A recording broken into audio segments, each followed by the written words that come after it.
à Paris et ébéniste. Ici, j'anime des cercles de pardon au Forum 104. Alors, l'origine des cercles de pardon, ça a été créé par Olivier Clerc, qui est un écrivain et un traducteur français qui a traduit beaucoup d'ouvrages de développement personnel, dont les 4 accords Toltec de Don Miguel Ruiz, qui est un chaman mexicain. C'est de l'amitié entre ces deux hommes qu'est né ce processus sur le pardon, car en 1999, Ruiz a invité Olivier Clerc à un séminaire dont Olivier ne connaissait pas l'objet. Et dans ce séminaire, Olivier Clerc s'est retrouvé face à des personnes qu'il ne connaissait pas. Et Ruiz l'a invité à aller voir chacune des personnes du cercle, de regarder cette personne dans les yeux et de lui dire la phrase « Je te demande pardon ». Il a été d'abord un peu interloqué, mais il a fait confiance et il s'est aperçu très vite que en disant la phrase « je te demande pardon », à travers ces personnes, c'était des personnes de son histoire. Et qu'il y a des verrous qui lâchaient de cette façon-là, en disant « je te demande pardon ». Puis, à la suite de ça, Ruiz lui a dit « demande pardon au diable ». Alors ça voulait dire « demande pardon à tes boucs émissaires », les personnes dont tu utilises les actes pour fermer ton cœur. Puis demande pardon à Dieu, donc à plus grand que toi, quel que soit le nom qu'on lui donne. Et puis ensuite, et peut-être que c'était là l'objet de tout ce rituel, demande-toi pardon à toi-même.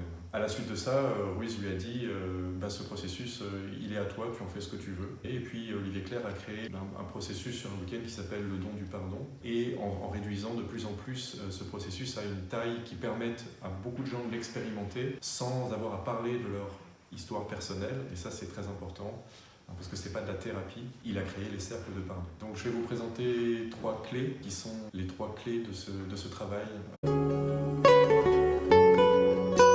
La première, c'est évidemment l'humilité, parce que le pardon, se mettre en chemin de pardon, ça demande d'être dans cette posture d'humilité. L'humilité, ça vient du mot humus, la terre, comme humain, que parfois on confond avec humiliation, parce que dans notre éducation, souvent, il y a eu cette question demande pardon, ou bien pardonne-lui, mais comment on fait Et puis beaucoup de gens ont associé le pardon avec cette humiliation, ce sentiment d'être rabaissé.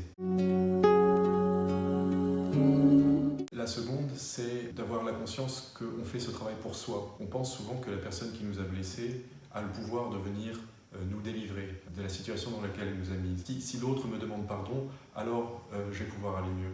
Mais c'est complètement faux. C'est ma responsabilité de demander pardon et de me mettre en chemin de pardon pour lâcher tout le ressentiment que j'ai. Je fais ma part, je la pose, je la dépose. Mais c'est lâcher la croyance que les autres vont pouvoir me libérer. Donc je fais ce travail pour moi.